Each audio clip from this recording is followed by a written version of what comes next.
So I'm not sure if anybody noticed that the game industry kind of sucks right now. Did you see Jonathan Blow's tweet? I think he mentioned something like, it's really, really hard right now. Humble Games shut down. It's been hard.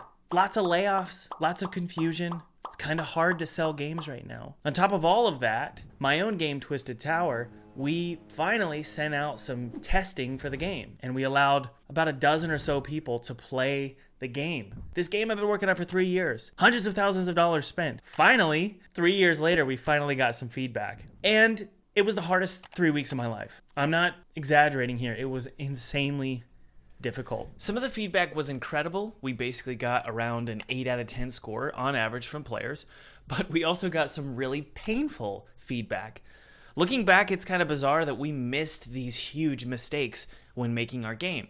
So here they are. There are 4 major mistakes we made, and I think these are going to be 4 huge major mistakes you might make, and I want you to avoid them. So stick around through the entire video because it's going to help you avoid these huge, costly mistakes with your game. By the way, if you're like me and you always dreamt of making an indie game as a full-time job, I have a free webinar below that goes into exactly how to make 6 figures with just a demo. I was just like you for years. I thought I had to make a game in its entirety before getting a paycheck, but there's actually 3 ways to make 6 figures before even finishing your game. I've done this multiple times, so check it out below if you do want to go full-time indie. And thanks for watching.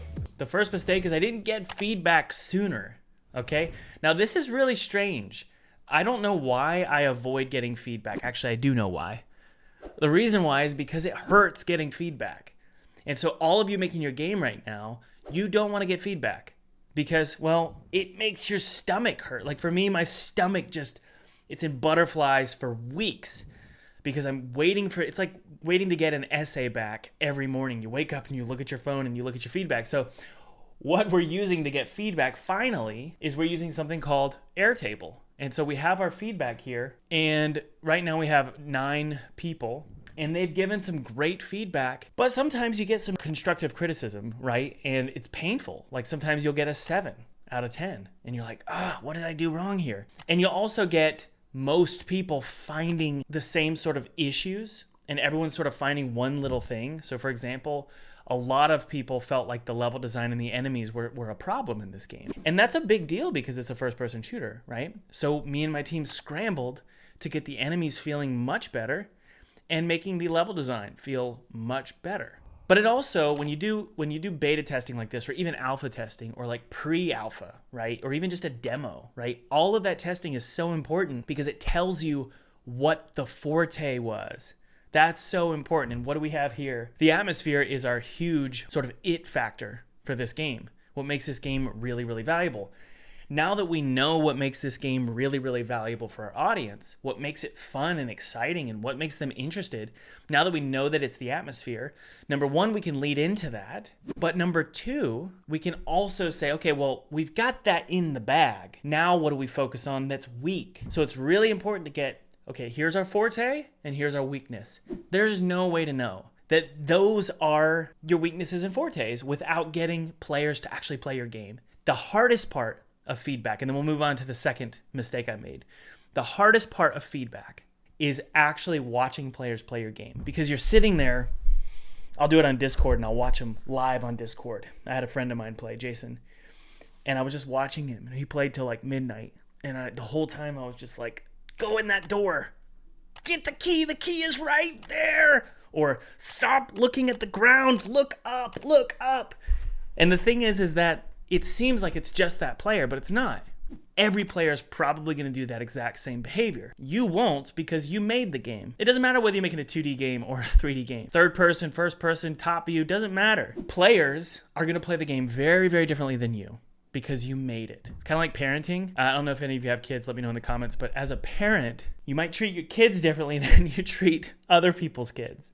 You might think other people's kids are misbehaved, and you would do it so differently. You would do it so differently as a parent, but you're probably going to see all the blind spots, or you're not going to see the blind spots as a parent of your own children. The same is true with your game. Because you love your game, because you've been nurturing your game for a year, 2 years, 3 years, you're just not going to see it the same way. So get testing ASAP. Number 2, and 2, 3, and 4, these are mistakes I learned because of number 1. Because I finally got feedback, creative feedback, not just bugs, but creative feedback, I was able to get mistake number 2, 3, and 4 logged into my brain.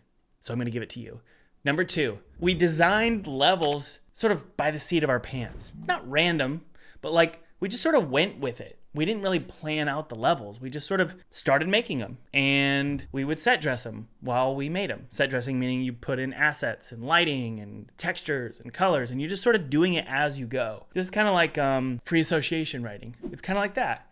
And sometimes you might really get some cool poetic stuff, or you might get a really cool level every once in a while. And we did. We got some really cool levels out of it. But maybe a third of the levels, they didn't work. And the problem is that those levels, the bad ones, the ones that weren't working, were at the front end of the game. And so if you have players in the first 30 minutes playing a free association level design and they get lost, they're going to feel like the game is what? Boring. Well, the game isn't actually boring. It's just that that level didn't have a big idea. So what we're doing now is all of our levels that had this issue, we ended up scrambling and we reworked them. And any other levels that we need to finish up for the game, we're using a very strict level design process.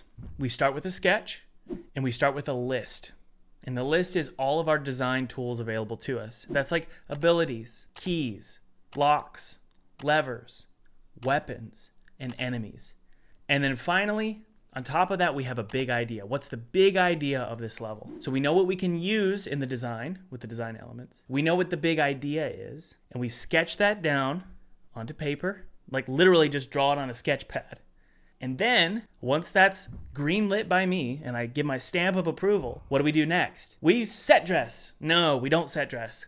We block it out. And this is true for 2D or 3D. It doesn't matter. You're going to put the abstract shapes and platforms and colliders and enemies and locks and keys, everything that's actually gameplay, it's blocked out. It's called gray boxing or blocking out. Very, very simple. Do not put textures down. Do not put artwork down. Don't do it. You're going to be tempted to do it. Don't do it. Okay?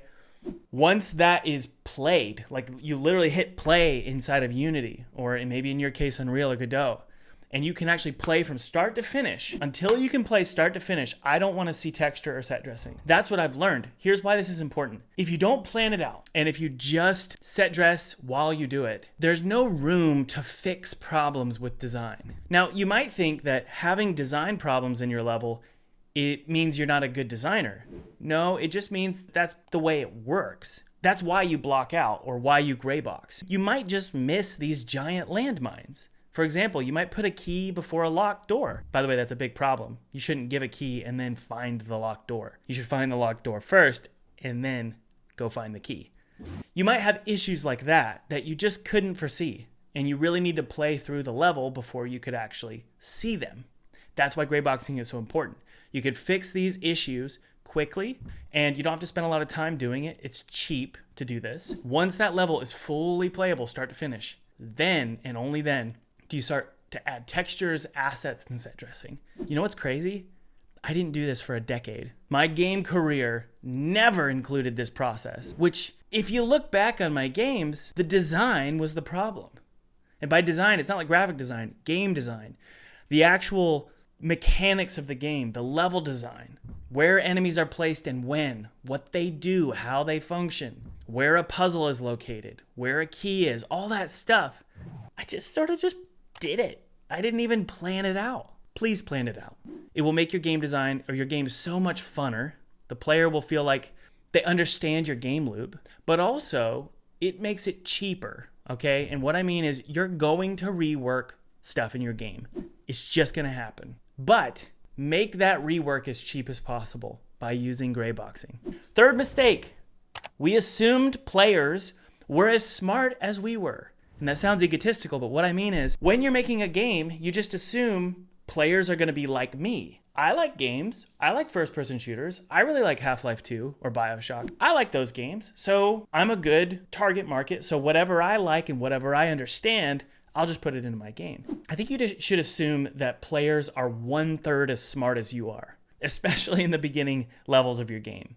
Assume that they're 1/3 as smart as you are, and here's why. It's not that you're generally a smarter person as a human being. It's that as you create the game, you become much more intelligent about the game than anyone else in the whole world. and you don't even realize it. It's this slow process year after year. Let's say you've worked on your game for 3 years like me. By the time you're in the 3rd year, you're way up there and players are here. It's not that they're not smart, it's that you're a genius about your game. You understand every mechanic, every idiosyncrasy, everything about the game loop, everything about the story, about the world, about the characters. You get it. So you need to try your best to dumb yourself down to baseline. That's a challenge. How do you do it? Mistake number 1. Watch people play the game. That's the only way you can do it. Final mistake, number 4. If you're going to get wish lists for your game, if you're going to have players want to beta test and play your game and play the full thing, if you want people to buy your game and not refund it, if you want players to buy your game and leave a good review, even though they only played 20 minutes, you have to hook the player with a strong introduction to your game. Number 1 most important thing I would say of all these mistakes, if you're going to do one thing, give a strong introduction to your game. Now, you can do this cheaply, like I did. I did it very, very cheaply. I worked till 3 a.m. one night. There's a lot of 3 a.m.s. But one night I worked till 3 a.m. and I got a cutscene done. I quickly made a cutscene. I hired a voice actress the next morning. She did it in an hour. It was like $500. Scrambled to get great voice acting, and that's our protagonist's love interest in the game. Her name is Charlotte, and she spoke the lines, and I just had the player riding on a boat towards the Twisted Tower. What did that do? Well, it made the game look really polished because it had a cutscene. No, that's not why we do cutscenes. Cutscenes are something you should only add to your game if it's really necessary. Cutscenes are a great, efficient way to give the player motivation, context, a setting. Those elements are so important if you want the player to trudge through your game, especially if your game has some weak spots. If you're an indie game developer, you're going to have some weak spots, probably. So if there are weak spots in your game, give the player at the very beginning a strong motivation, aka let them know who the character is and maybe make that character sympathetic. But also give us a setting, right? Give us moody music. Give us some strong, almost cinematic introduction letting us know why we should play this game. Now, I'm a big fan of this book called Story, and it's all about screenplays. It's how to write a really strong screenplay. And honestly, it focuses on tropes and it focuses on pretty traditional story arcs and characters, but I'm all about it. See, what's funny is that in this modern era of storytelling in Hollywood, being tropey is actually not tropey. It's unique to be tropey. Everyone's trying to subvert expectations. I don't want to do that with this game. I want to lean into some really strong, solid, traditional tropes. I'm all about it. And so that's what I did with my cutscene. Just leaned into tropes, gave the player motivation, and man, does it feel so much better. The game feels so much better because we have motivation. All right, so those are the mistakes I've learned in this difficult season of my game dev career. Let me know some mistakes you've learned in your game dev career in the comments below. And just remember, hey, I love you guys. I want you to succeed. And just because you've been in the game industry for 10 years like I have, it doesn't mean you're not going to make mistakes. Making mistakes is part of the process, and you need to feel okay with failing a lot. When you fall on your face, kind of try and smile about it and laugh about it and get back up. And believe me, I didn't do that. I was pretty anxious. But that's a whole other story. I'll talk to you later. Cheers. By the way, if you're like me and you always dreamt of making an indie game as a full-time job, I have a free webinar below that goes into exactly how to make 6 figures with just a demo. I was just like you for years. I thought I had to make a game in its entirety before getting a paycheck, but there's actually 3 ways to make 6 figures before even finishing your game. I've done this multiple times. So check it out below if you do want to go full-time indie. And thanks for watching.